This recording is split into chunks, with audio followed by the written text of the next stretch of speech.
Well, welcome everyone to this second lecture in this series entitled The Bible in Egypt in Search of a Correct Egyptian Chronology.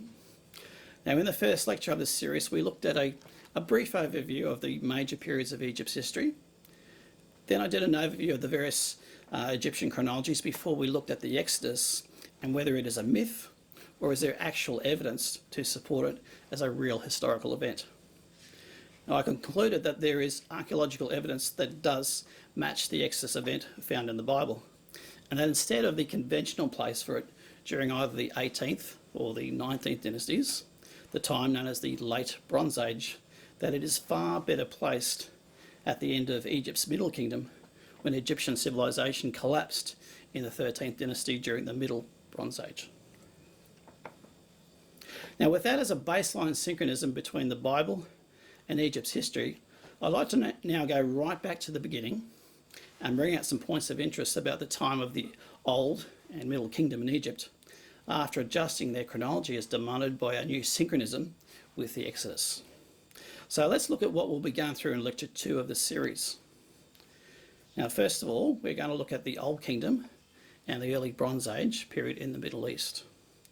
And next, we will look at the pyramids, where I'll give a rather quick overview of my own analysis of who built them and how, when they were built and for what purpose. We'll then look into the question of who was the pharaoh who elevated Joseph to vizier over Egypt. We'll then look more into Egypt's Middle Kingdom period and further evidence of Israel's time in Egypt. And then finally, we'll look into the identity of who the pharaoh was at the time of the Exodus. Now, conventional chronology places the end of the Middle Kingdom some 315 years earlier than the Exodus, around 1760 BC. Now, if the Exodus was at the end of the Middle Kingdom, this in theory would move that everything before it, including the Old Kingdom, would have to move at least 300 years forward in time. Now, conventional chronology places the end of the Old Kingdom around 2150 BC. So if we move this date forward 300 years, we come up with a new date of around 1850 BC. Now, that date of 1850 BC, obtained by reducing the end of the Old Kingdom by the same amount of time that we previously reduced the Middle Kingdom by, just curiously happens to coincide with the date that the Bible gives for the great catastrophe that destroyed Sodom and Gomorrah in the time of Abraham. Now, we know that there are destruction levels at sites across the Middle East around the end of the Middle Bronze Age, around the time of the Exodus. But archaeologists also tell us that before then, at the end of the early Bronze Age, they have found additional destruction layers in most sites excavated in the land of Israel, Syria, Turkey, and Mesopotamia. Now, the great French archaeologist Claude Schaeffer, in his famous work on the Bronze Age, comparing all the sites of Western Asia, claimed that some great natural catastrophe rocked the entire region around the same time. Now, commenting on the magnitude of the events which brought an end to the early Bronze Age, Kathleen Kenyon, who was the one who excavated Jericho in the 50s, wrote, "The final end of the early Bronze Age civilization came with catastrophic completeness. Jericho was probably completely destroyed. Every town in Palestine that has so far has been investigated shows the same break. All traces of the early Bronze Age civilization disappeared." Now, commenting on the magnitude of the events which brought an end to the early Bronze Age, Ernest Wright also wrote, "One of the most striking facts about the early Bronze Age civilization is its destruction, one so violent that scarcely a vestige of it survived. We do not know when the event took place. We only know that there is not an early Bronze Age city excavated or explored in all Palestine which does not have a gap in its occupation between the early Bronze Age 3 and the Middle Bronze Age." Now, Manuel Velikovsky in his Ages and Chaos series only revised Egypt's history from the time of the end of the Middle Kingdom and never published anything detailed relating to the chronology of either the Old or the Middle Kingdoms, other than showing that the Middle Kingdom ended at the time of the Exodus around 1450 BC. Now, in his unpublished manuscript In the Beginning, which was a prequel to his controversial work Worlds in Collision, he did state his view that the end of the Middle Kingdom occurred during a great catastrophe which he felt had a cosmic cause that was simultaneous with the destruction of Sodom and Gomorrah, which occurred when Abraham was around 100 years old. Now, Velikovsky wrote the following. He said that the destruction of Sodom and Gomorrah took place in historical times, according to my scheme, in a catastrophe which also caused the end of the Old Kingdom in Egypt. Now, commenting on Claude Schaefer's findings about the Bronze Age across the Middle East, Jeffrey Gammon, in an article called Bronze Age Destructions in the Near East, wrote, "The end of the early Bronze 3, however, was marked by destructions in all regions in Western Asia. In Anatolia, that's Turkey, there was a sudden end to the rich civilization of Alaka Hayok, while at Tarsos, excavations have unearthed ruined buildings whose cracked walls lean at an angle of 45 degrees to the vertical." Now, according to Schaefer, Troy 3 was covered by a layer of ash 16 metres thick. And Claude Schaefer himself, in his Comparative Stratigraphy and Chronology of Western Asia, wrote, "At Tarsus, that's the city where the Apostle Paul came from, in southeast Turkey, a fire level has been found between 12 and 13 metres deep among the upper layers of the early Bronze Age." Now, Tarsus is on the opposite side of Turkey from where Troy was. And so they're literally hundreds of miles apart. And once we revise the date for the end of the early Bronze Age, what the archaeology is strongly implying is that the events of Sodom and Gomorrah catastrophe may have been far wider in scope and far more destructive than the rather brief narrative that we have in the book of Genesis. Now, the following quotes are from an article that appeared in London Sunday Times entitled "Meteor Showers Blotted Out Man's First Civilizations" by Rajiv Syal, that covers the discovery that in the early Bronze Age there were great meteor showers. Now, Syal writes, "A cataclysmic shower of giant meteors destroyed the great Bronze Age civilizations in Egypt, Mesopotamia and Greece by provoking a series of natural disasters. New archaeological and astronomical evidence indicates that a huge number of extraterrestrial bodies caused famine, flooding and bushfires thousands of miles wide that led to the collapse of the world's first sophisticated civilizations.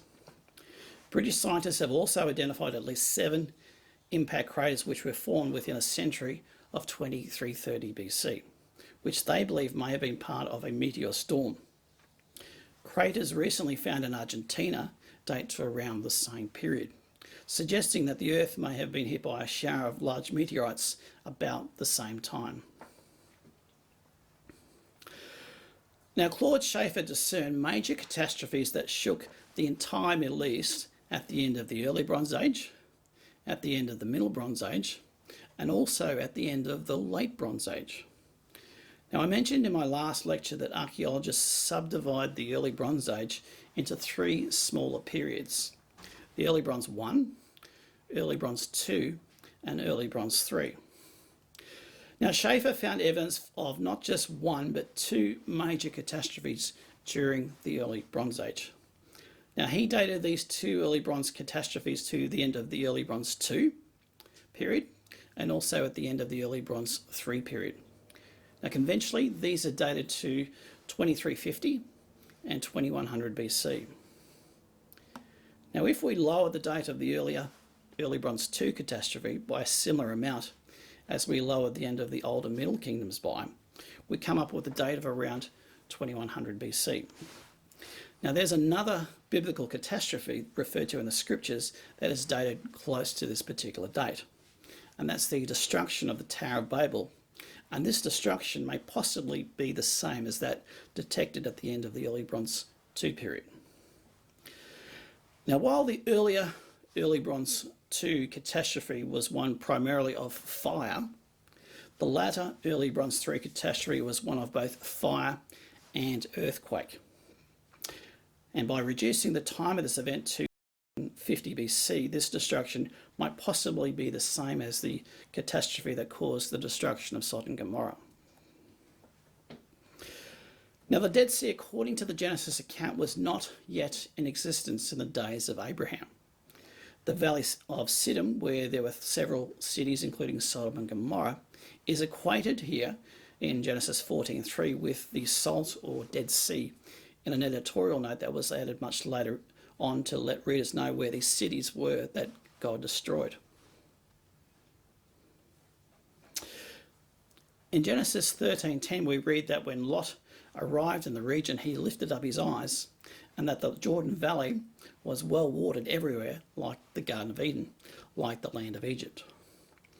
Now, presumably to be so well watered, this plain would have to have needed to be at least as high as the mountains that form the current watershed in Israel. Now, east of this watershed, the Judean Mountains, little water from the coast passes and falls as rain, hence why the Judean wilderness is so arid. Now, the Great Rift of the Jordan and the Dead Sea bears witness to a tremendous upheaval. Now, Professor M. Blankenhorn wrote, "With the end of the Tertiary period, in an event of extreme violence, the entire Syrian land from its south end to its north end was torn apart, and the ground in between sank into the depths." Now, even the beautiful Sea of Galilee is some 600 feet below sea level. And I was quite surprised to find that out after my last trip there. Now, it's only when you go up to Tel Dan and its nearby spring does it again hit sea level. Now, that whole valley between Tel Dan and the northern end of the Sea of Galilee, such as Capernaum and Chorazin, is full of basalt, telltale signs of great volcanic lava flows in the past.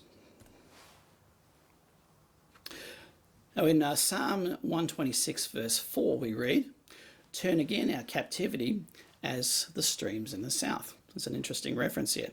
Did the Jordan perhaps previously flow north from today's Dead Sea and then flow through the Jezreel Valley towards the Mediterranean Sea before the sinking of the Jordan Valley? Did perhaps another river flow into the Red Sea, starting from springs near the Dead Sea like the spring of En-Gedi? Now, it would be very interesting to know exactly what the topography was in this area before the destruction of Sodom and Gomorrah. And it's also interesting to note that prior to the destruction of Sodom and Gomorrah, that Genesis 14:10 says, "And the valley of Siddim was full of asphalt pits."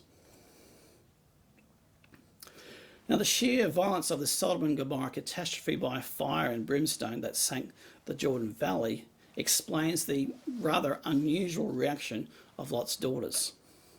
In Genesis 19 and verses 31 and 32, we read, "And the firstborn said to the younger, Our father is old, and there is no man in the earth to come into us in all the way of the earth. Come, let us make our father drink wine, and we will lie with him, so that we may preserve the seed of our father." Now, they actually thought that there were no other survivors left on the face of the earth, and went to the rather drastic step of getting their father drunk to have sex in order to have children. Now, Claude Schaefer confirms at the end of the early Bronze III period, which I date to the same time as Sodom and Gomorrah catastrophe, was a vast catastrophe of fire and earthquake that shook the entire Middle East. Now, according to Schaefer, the palace of Naram Sin at Tel Brak was destroyed in the early Bronze III catastrophe, which I tentatively redated to 1850 BC. Now, in this was found an alabaster of Pepi I from the early 6th dynasty of Egypt. Now, this gives some evidence that perhaps the 6th dynasty of the Old Kingdom was the time of the early Bronze III catastrophe, which I would date to the time of Abraham and the destruction of Sodom and Gomorrah. Now, there's another event in Abraham's life that occurred when he battled the kings of the east, who pillaged the Jordan Valley and captured his nephew Lot. Now, Genesis 14 that tells us that the names of the kings were Amraphel, king of Shinar. Now, Shinar is just another name for Mesopotamia. The next king is Kedorlaomer, king of Elam, which is today's Iran. Then Arioch, king of Elasar, which may be the Mesopotamian city of Larsa, or alternatively Ashur. And the last king is Tidal, king of the Goim. Now, Goim is Hebrew for nations or even Gentiles. So these kings ruled a very large part of Mesopotamia and beyond, and they would have had quite a strong army. Now, there was found a tablet which told of a battle where the king of Elam, Kedar-Lagama, led an alliance of rulers that included one named Ariaku and another named Tuggehala, which is very close to the names that we see on the left here from the Bible. Now, one of the major Elamite dynasties, the one that's closest to Abraham, is the Gutian dynasty that overran the Akkadian Empire. Now, the Gutians were the only ones to actually base themselves in Mesopotamia. So I tentatively place Kedar-Lagama around the same time as the Sodom and Gomorrah catastrophe. Now, I believe that the battle with Abraham was likely to have been an alliance of the Akkadians with the Gutians. Now, I mentioned before that evidence suggests that the fall of the Akkadian Empire and destruction of Naram-Sin's palace at Tel Brak occurred around the time of the early Bronze III catastrophe. Now, it was probably after the Sodom and Gomorrah catastrophe when the Gutians overran the Akkadian Empire. Now, some of the later Akkadian kings after Naram-Sin may have been secondary rulers to the Gutians after that. Now, Naram-Sin was the second Akkadian king who came after Sargon the Great. Now, Naram-Sin is best known for the striking stela that bears his name. And so I'm going to nominate Naram-Sin of the Akkadian Empire as my best guess for the Mesopotamian ruler at the time that Abraham left Ur of the Chaldees around about 1875 BC. Now, he possibly could have been the Amraphel who also led the alliance of kings of the east who were defeated and killed by Abraham. Now, Abraham's Ur is most often identified with the famous Ur that British archaeologist Leonard Woolley excavated in the 1930s in southern Babylon, despite how far away it is from Haran, where they stayed for a time before moving on to the land of Canaan. Now, is this where Ur of the Chaldees was, or was it in a different location closer to Haran, where there is another contender for Abraham's Ur? Now, there's a couple of reasons why the southern Ur in Babylonia is usually identified with Ur of the Chaldees. Now, the Babylonian Empire was also known as the Chaldean Empire, and in Daniel and Esther, Nebuchadnezzar and many of his court officials are also referred to as Chaldean, similar to the name Chaldees. And the second reason is because of just the fame of this site after British archaeologist Leonard Woolley excavated some fabulous treasures at the southern Ur in Babylon back in the 1930s. Now, the other main contender for Ur of the Chaldees is a town that is today called Sanal-Urfa, but in ancient times was known as Urfa and also as Edessa. Now, this Urfa is a little way northwest of Haran, where Terah died. It's near the border of Turkey and Syria. And there's actually a cave under Urfa's citadel that local legend says is Abraham's birthplace. Now, we read in Joshua 24 verse 2 that it says that Abraham's family dwelt on the other side of the river, which is believed to mean the river Euphrates, though it could possibly refer to the Jordan River as well. Now, the southern Ur that Woolley excavated is on the same side of the Euphrates as the land of Israel, unlike Urfa, which is on the opposite side of the Euphrates River.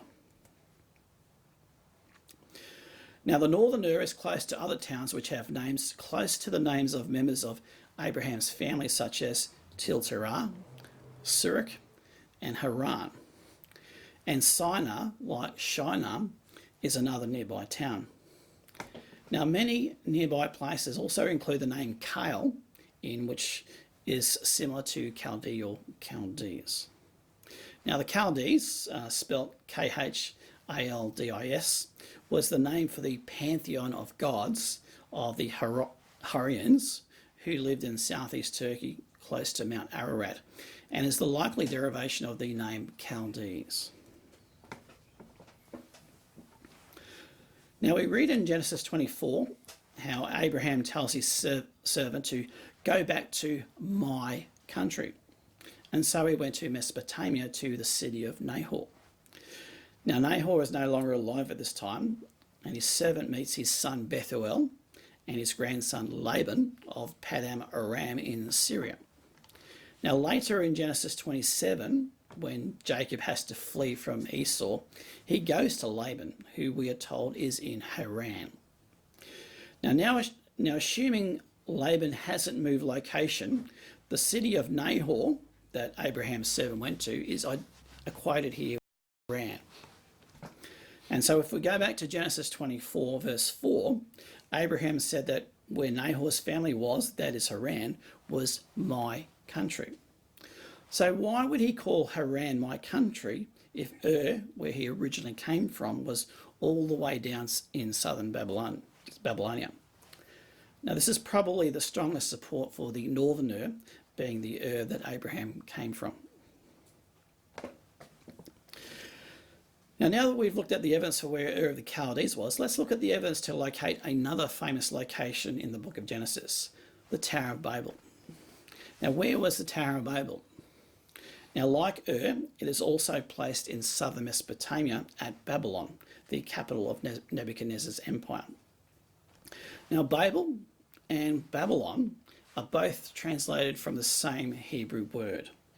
There's no difference like there is in our English translations. Now that said, just as we saw that there are two it is possible that there could have been two Babels or two Babylons, to take the name of Ian Hislop's famous book.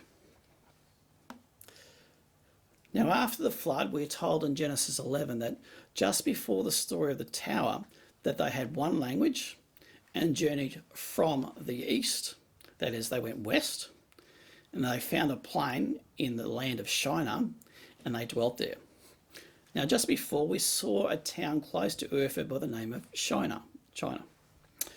Now the people leaving the Arat area would have had flocks of animals, and to travel they would have needed to follow a river in order to ensure that they had enough water. Now one of the two upper branches of the Euphrates River has its source near Mount Ararat and travels east to west in the direction that Noah's family travelled. Now where the Euphrates then turns south before turning southeast, near the region of the Syrian border, the mountains end and the region flattens out into a major plain. Now this plain begins near the present day towns of Haran and Urfa. Might this possibly be the general area where the Tower of Babel was built? A possibility. Now we have actually got a record of an ancient Sumerian tablet that's referred to as Enmucar and the land of Arata, which says the following: once upon a time, the whole universe, the people in unison, to Enlil in one tongue, gave praise. Gives some support to the idea that there originally was one language.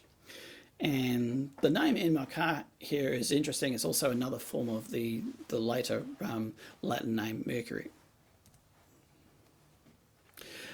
Now, it's not my intent to go into the early chronology of Mesopotamia. That would take a long time. But for those curious, this is my best educated guess for the chronology of the early dynasties of Mesopotamia.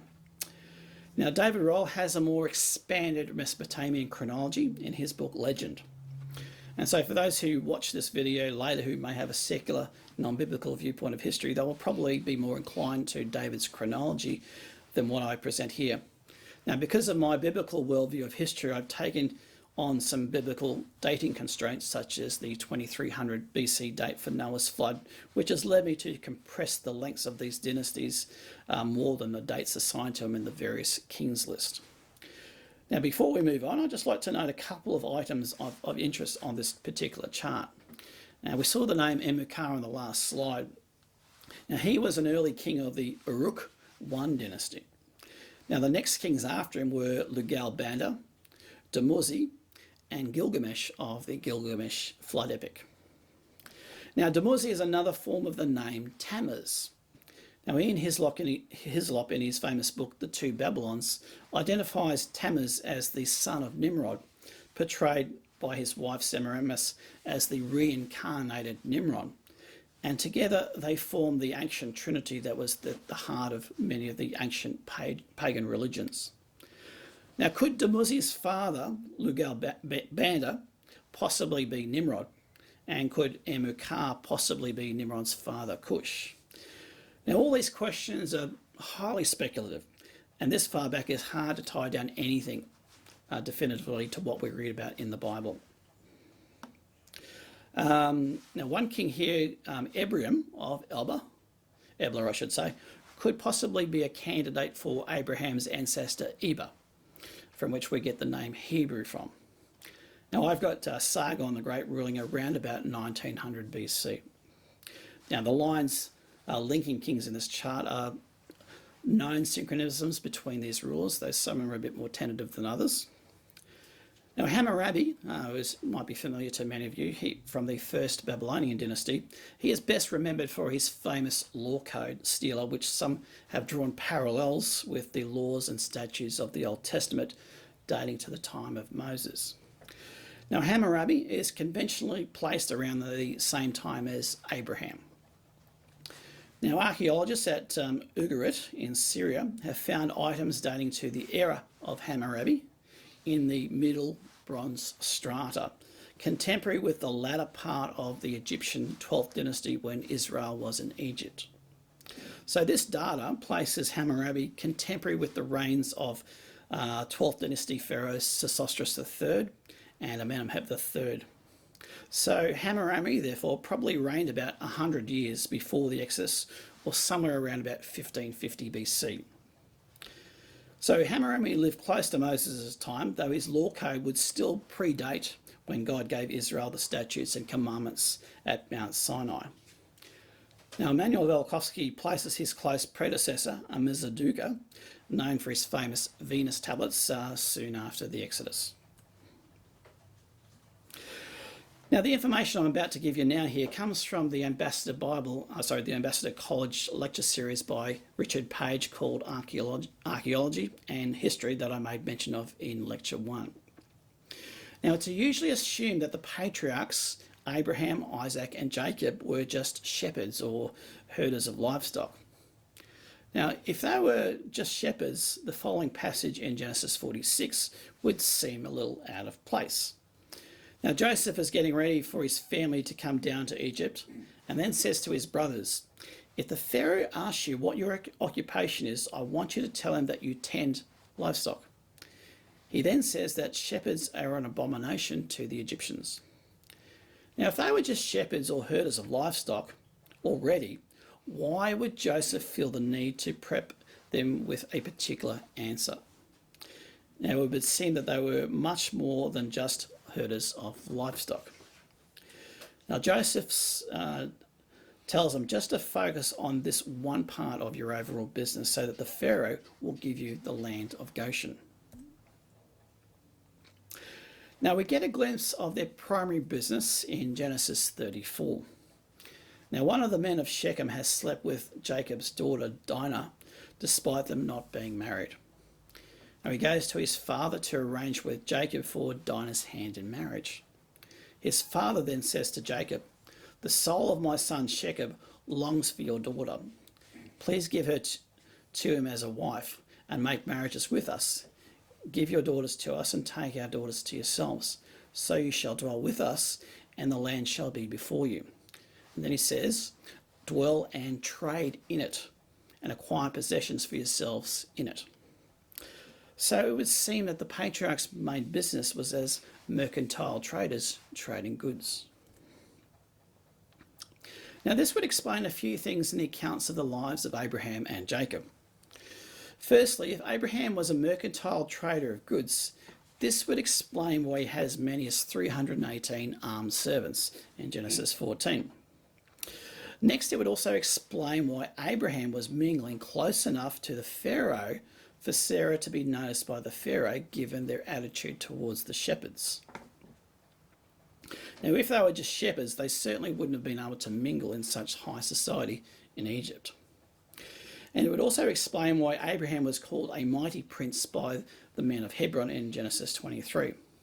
And lastly, it would explain that very first thing that we looked at, where Joseph prepped his father Jacob to concentrate on just the shepherding part of their overall trade in order to dwell in the land of Goshen. Now, the main locations that Abraham and Jacob are moving between also give strong support to the patriarchs' main business being as mercantile traders of various goods that would be purchased from the main caravans that travelled between Egypt and Mesopotamia on the Via Maris and the King's Highway, and then sold to the retailers in the towns of the land of Israel. Now, the Via Maris and the King's Highway are shown here in dark blue. Now, running in between them in the Central Highlands is the Ridge Route, also known as the Way of the Patriarchs. Now, there are 4 key towns in the Central Highlands where Abraham and Jacob travelled between: Shechem and Bethel in the north, and Hebron and Beersheba in the south. Now, all 4 of these towns are on the Ridge Road, where there are various crossroads shown in orange here between the Via Maris and the King's Highway. Now, we also read in Genesis 20 verse 1, it says, "And Abraham journeyed from there to the south and dwelt between Kadesh and Shur," and Shur is down towards Egypt, "and stayed in Gerar. Now he went deep into the Negev desert, way south of Beersheba, before going back to Gerar." Now, for what purpose? Well, perhaps he was trying to get the jump on other traders doing business with the caravans coming up out of Egypt.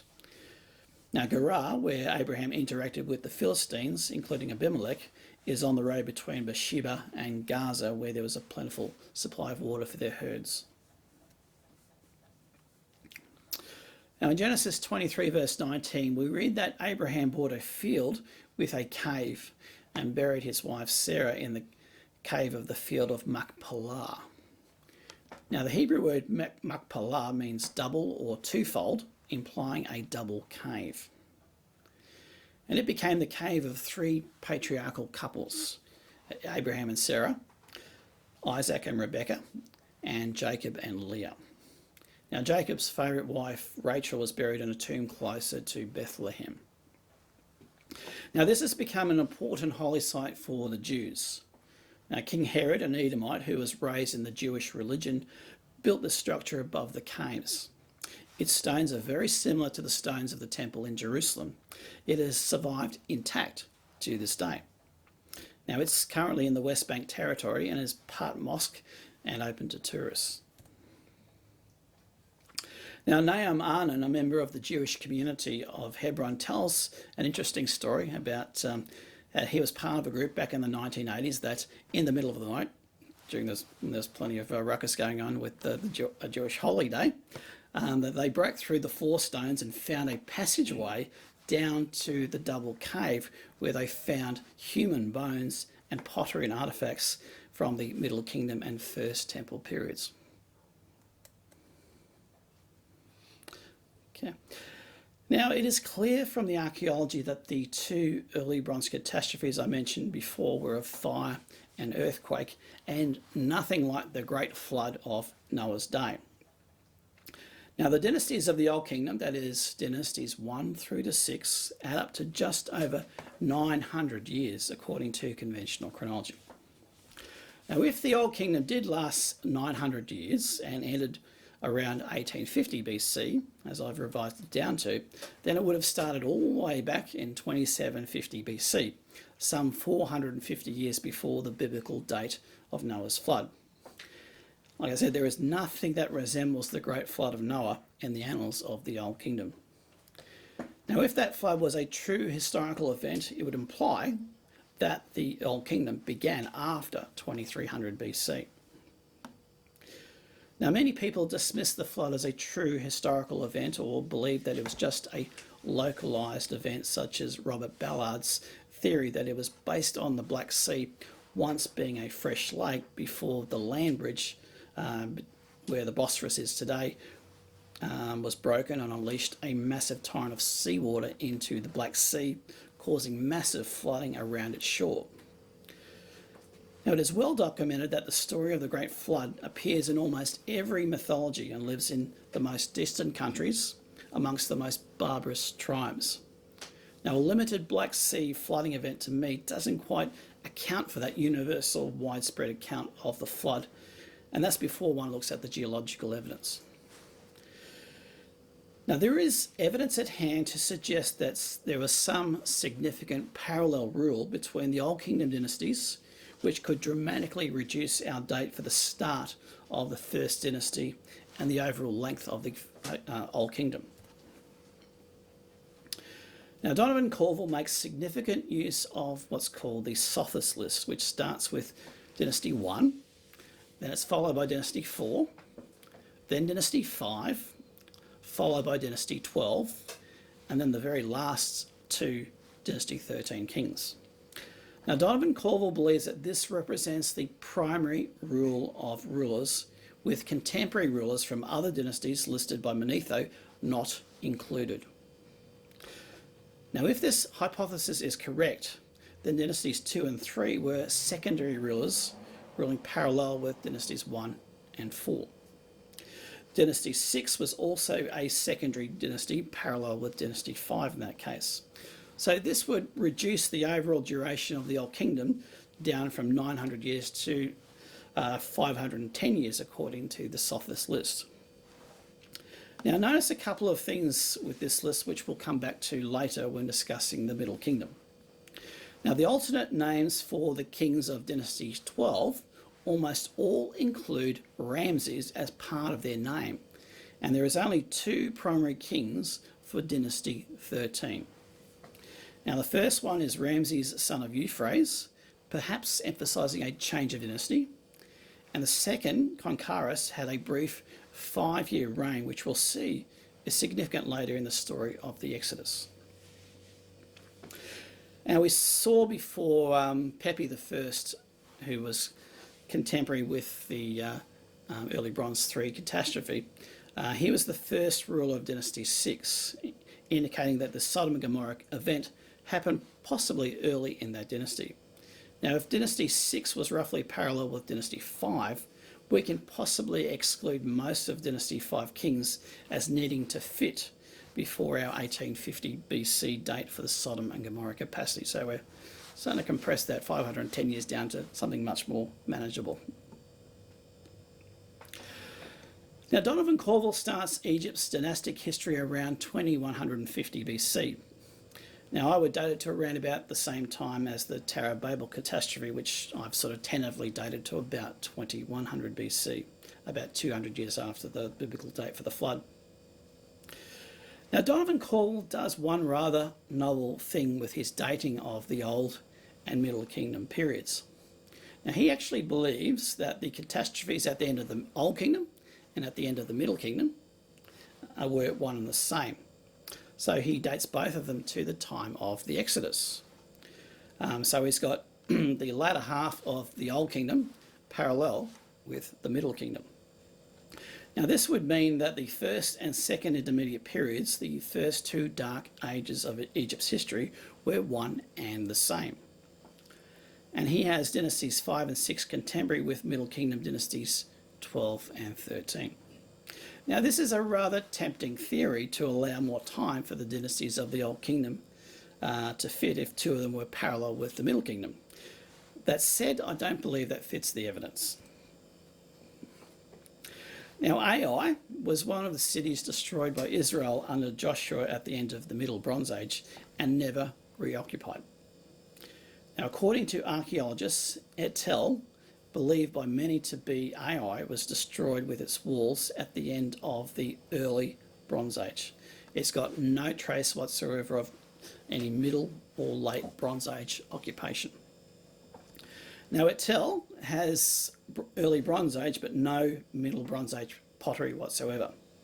So this evidence does at first appear to support Corville's idea for the end of both the early Bronze and Middle Bronze periods being parallel and one and the same. That said, if they were the same, we should expect to also see Middle Bronze pottery here, but we do not. Now, even if Corville is right, yes, as I said, there should be Middle Bronze pottery. if Etel is correctly identified as Ai.